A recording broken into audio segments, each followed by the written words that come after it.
name is Heinz. I think most of y'all know that. One thing you don't know, though, is that I used to be a chubby kid growing up. Hard to believe, or maybe not. But growing up the son of a German father, I was very passionate about soccer. I loved everything about it, watching it, playing it, talking about it, and really still do to this day. But one day in middle school, I realized I didn't have the endurance to keep up with everybody. Now, I was born and bred in South Carolina Gamecock and loved college football. So one day I went up to my Uncle Mike, who played football at Presbyterian College.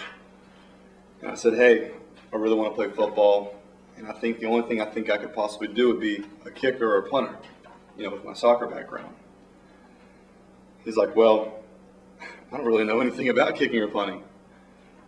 He's like, but if you're really serious about this, and this is something you really want to do, then I'll help.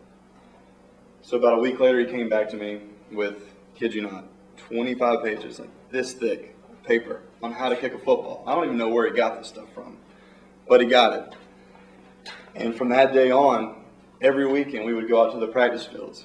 We'd practice kicking and punting until I was able to drive a car, until I was old enough to have my own car and drive. Now, I'm not going to stand up here and talk about my football stats. I wish I had some good ones, but I don't.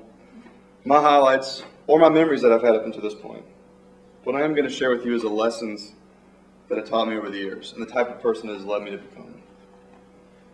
To me, the meaning of football is family, fun, opportunity, observation, teamwork, balance, athleticism, loyalty, and leadership. With anything you do in life, you should try to make things fun, even when they're not, like Gary Kunith had mentioned in his book, which I read. I used to hate the conditioning aspect of football. I hated it. But once I got to the college level, I realized you're playing for something bigger. You're playing for a championship. There's a bigger picture. Once I realized this, I told myself, during the worst of times, CJ, don't be a pansy. Just a couple more reps, and it'll be over with. One of the worst things I had to do for conditioning was at USC. And Matt probably knows about this. It's called a dominator. For those of you who don't know what a dominator is, it's a 5, 10, 15-yard back shuffle under 15 seconds, and may have been 13, with a 23-second break in between each rep. Now, if you put your hand on your knees, your rep didn't count. If you turned the opposite way when you ran back, it didn't count. It is probably one of the worst things that I've ever had to do in my life. And going up to that point, I remember, there's no way I can do this. There's no way. But then I told myself, CJ, you can do it. Just get through these reps. You can do it. Don't be a pansy. When I was able to finish those reps, I was like, yes, CJ, you did it. You did it. You got through the impossible. I'd never thought I could test my body to that limit. It also helped knowing that if I didn't pass it that day, I would keep running it until I did, or I couldn't play football. Trust me, I knew right then and there I was going to do it in that one day, and that was it. Family. It's something that I don't take for granted. I know that without them and their support, I would not be where I am today. I know that if it were not for my Uncle Mike, I would have not gone to college. I'm the first in my immediate family to attend college and graduate college with a bachelor's degree. A bachelor's degree from the greatest university in America, USC, the University of South Carolina. That was a school 100 years before that West Coast piece of... Like a lot of things in life, football was an opportunity for me. It was an opportunity for me to meet new people, travel, and be a part of a team. But most importantly, reflecting back on family, it was an opportunity for me to go to college and get a higher education. And I know that without football, that would have probably never happened. I have high school teammates to this day that would have died loved to be in the position that I was in. I never took one day of football in the SEC for granted. To me, football has a lot of lessons that can be learned, but none more important than observation. I used to attend a lot of summer camps and observe the other kickers and the coaches, kind of see if I could pick up on anything, change my technique as well. I also observed the behavior of the way they acted around other people, in high school and college. So now I try to bring that with me into the coaching world on how I should act around these coaches. And it's been a learning experience. I've slipped up a couple of times, but it's natural. There's 11 men on the field at a time. A valuable lesson I learned is, football's a team sport. Well, being a kicker, you're always picked on, you're always harassed. But in the end, these guys are your brothers, and they're going to need you one day. They're going to rely on you to go win the game. So that's where the team comes in with football. At times as a player and a coach, the sport can be really frustrating and very time-consuming. One thing I had to learn early on was how to balance life and football, how to balance my education with football. I thought it used to be rough at times, the demanding schedule and the schoolwork, but I lived through it and I was able to balance it.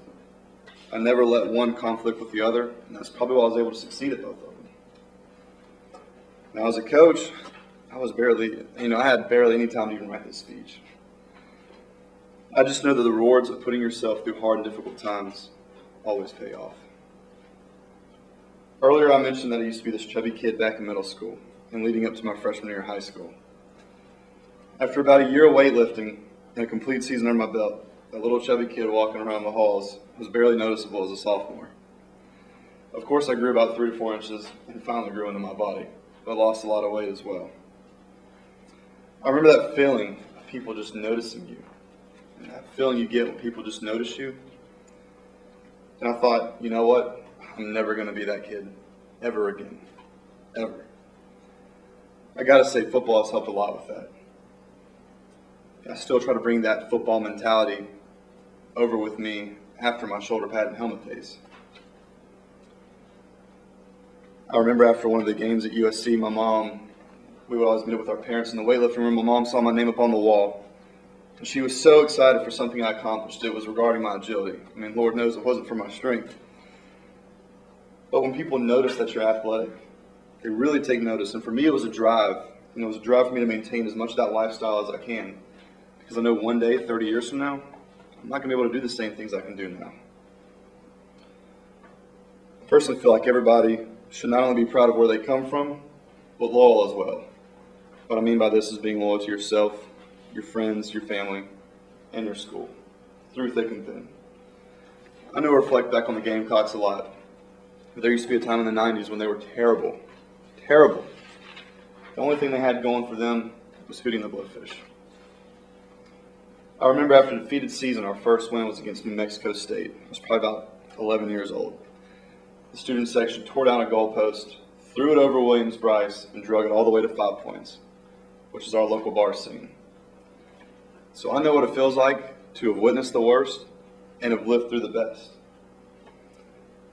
Every time I see an older player, whether it was that era or the era before, or a year or two before I was there, I always sit down and thank them.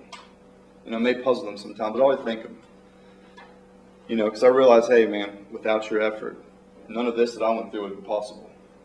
And I also realize and hope that people after me would say the same about our class as well. So this time last year, I was living up in Indianapolis, Indiana. I was doing an internship for USA Football, a nonprofit organization that helps fund youth football programs, concussion awareness, really good. But I did the internship to fulfill my graduation requirements. Let's just say the internship was not for me. And it also didn't help that I didn't get along with my boss either.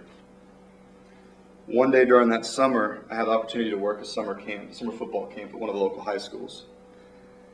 And I did what I do best. I talked, and I networked. I networked with the coaches and offered my assistance to help coach the specialists, kickers, punters, and long snappers at Cathedral Indianapolis High School. It's crazy how things work. I took this gig to get out of work 2 hours before it ended. Imagine, you're getting out of work 2 hours and you're working another job and you're working more hours. That's how much I didn't like my internship. So I took this thing as a gig. What ended up happening is that I realized that that office desk job was not for me, and that my calling was coaching. I had a lot of success during my first year coaching, and it showed. Plus, the kids really bought into what I had to teach them, and that made it all worth it. It also helped knowing that if I wanted to pursue coaching, I could go to college and get it paid for. Being a coach taught me how to become a great leader. A lot of y'all, if y'all are paying attention or not, Colin, this t-shirt I'm wearing says Citadel Football 2013. If you've never seen it before, you may think, okay, that's probably the Citadel t-shirt for this year. But what's really important is what's on the back. Now, what's on the back is a joke, but the joke has a little bit more meaning to it to me than it does to the guys who made it. So I took a picture of the shirt, showed it to my Uncle JD. It's like, hey, Uncle JD, check out this new t-shirt I got. He's like, oh man, bro, that's awesome. He's like, let me get one of those. Like, there's no more left. I was like, why do you want one anyways? Like, I want one because I want to frame one for you. I'm like, why would you want to frame me a t-shirt? He's like, dude, there's a bigger picture, man. It's got your name on it.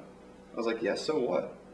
He's like, so what? If you decide to pursue this college career, or this college coaching career of yours, what do you think that's going to say for the guys later on down the road when they see this thing in your office and says, hey, coach, what's this? It's a t-shirt with your name on the back of it.